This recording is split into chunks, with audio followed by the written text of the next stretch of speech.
The Wild Robot, Chapters 31 through 34. Chapter 31. The First Night. The stars were out. A fire was crackling in the fire pit. Roz and Brightbill were settling into their first night in their new home. "This lodge is where we will live from now on." The robot plucked her son from his little woven nest and placed him on the floor. "I hope you like it." The gosling did like it. He liked that it was big and warm and peaceful, and he liked knowing that the forest and the pond were just outside. He waddled around, peeping to himself and exploring every little corner of the lodge until it was time for bed. His mother carefully laid him on a soft cushion of moss, but he didn't want to sleep there, so she put him back in his little nest. But he didn't want to sleep there either. Brightbill looked up and said, "Mama, sit." Roz sat down.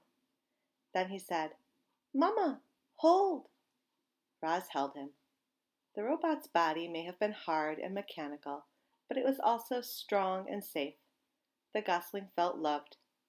His eyes slowly winked closed, and he spent the whole night quietly sleeping in his mother's arms. Chapter 32. The Deer. The deer family did not run from the sound of snapping twigs and crunching leaves. They had heard all about Roz and Brightbill, and they knew there was nothing to fear. Crown Point stood before his doe and his 3 spotted fawns, and the family watched as the robot approached with the gosling on her shoulder. "Hello, dear. My name is Roz, and this is Brightbill. We are looking for a doe named Tawny." Crown Point moved aside, and the doe silently stepped forward. "Mr. Beaver helped us build a lodge," said Roz, "and he thought you might help us grow a garden." "Mr. Beaver helped you?"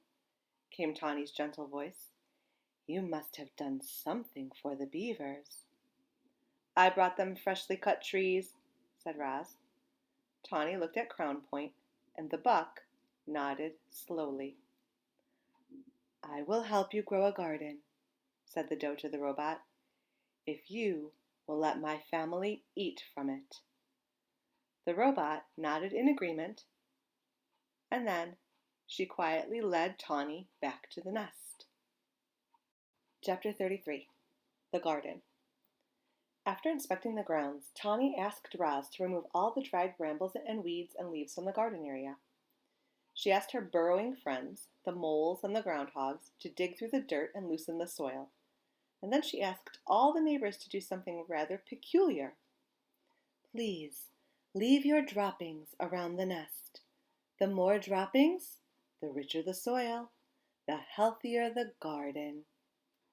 As you can imagine, Tawny's request got everyone's attention. The place was soon crawling with woodland creatures curious to hear more about the garden project. And just like that, the robot was meeting her neighbors. The plan to help her make friends was already starting to work. There was a festive feeling around the nest that day. Animals were coming and going and chatting and laughing. After some pleasant conversation, each neighbor would choose their spot, leave their droppings, and be on their way, and always with a smile. "We're happy to help," said 2 smiling weasels after finishing up their business. "It was our pleasure," said a flock of smiling sparrows before they flew away. "I shouldn't be much longer now," said a smiling turtle as he slowly made his contribution. As all this was going on, Roz walked around and thanked everyone. "I am not capable of defecating," she explained, "so your droppings are most appreciated." Once the grounds were fertilized, it was time for the plants. Tawny brought Roz and Brightbill out to a lush meadow. The robot sank her fingers into the ground and felt the spongy layer of roots below the grass. Slowly, carefully, she rolled up wide strips of sod, exposing the dark, wormy soil. She carried the rolls back to the nest and spread them out to make a patchy lawn. Then she transplanted clumps of wildflowers and clovers and berries and shrubs and herbs until the nest was surrounded by a scraggly collection of plants.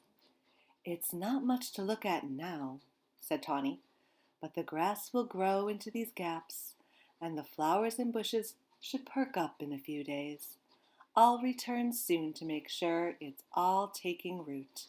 Before long, this will be a lovely wild garden." Chapter 34. The Mother. Like most goslings, Brightbill followed his mother everywhere. He was a slow, tottering little thing, but Roz was rarely in a hurry, and together they loved meandering along the forest paths and around the banks of the pond. However, they spent most of their time right in their own garden. You see, the garden was no longer scraggly.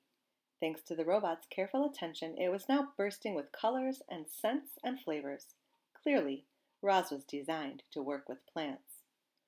"Oh, Roz, you've been busy," said Tawny as her family grazed on the wonderland of growing things. "This garden is glorious. You'll be seeing quite a lot of us around here." Tawny meant what she said. Each morning around daybreak, Roz and Brightbill would hear quiet footsteps outside the nest. And there would be Tawny and Crown Point with their fawns, Willow, Thistle, and Brook, happily nibbling on the garden. The deer weren't the only regular visitors. The beavers became quite fond of gnawing on a certain hardy shrub at the edge of the garden. Digdown, the old groundhog, popped up to munch on berries. Broadfoot, the giant bull moose, came by to chew on tree shoots. And of course, bees and butterflies were there every day, happily floating through the flowers. There always seemed to be friendly animals hanging around the garden. It was amazing how differently everyone treated Roz these days. Animals who once ran from the robot in fear now stopped by the nest just to spend time with her. The neighbors smiled and waved whenever Roz and Brightbill wandered past, and at the dawn truce the other mothers were eager to share their parenting advice. "Make sure Brightbill gets plenty of rest. A tired gosling is a cranky gosling." "When the wind starts blowing from the north, you must immediately get Brightbill to safety. North winds always bring bad weather." "You'll never be the perfect mother, so just do the best you can. All Brightbill really needs is to know you're doing your best." No gosling ever had a more attentive mother. Roz was always there, ready to answer her son's questions, or to play with him, or to rock him to sleep, or to whisk him away from danger. With a computer brain packed full of parenting advice and the lessons she was learning on her own, the robot was actually becoming an excellent mother.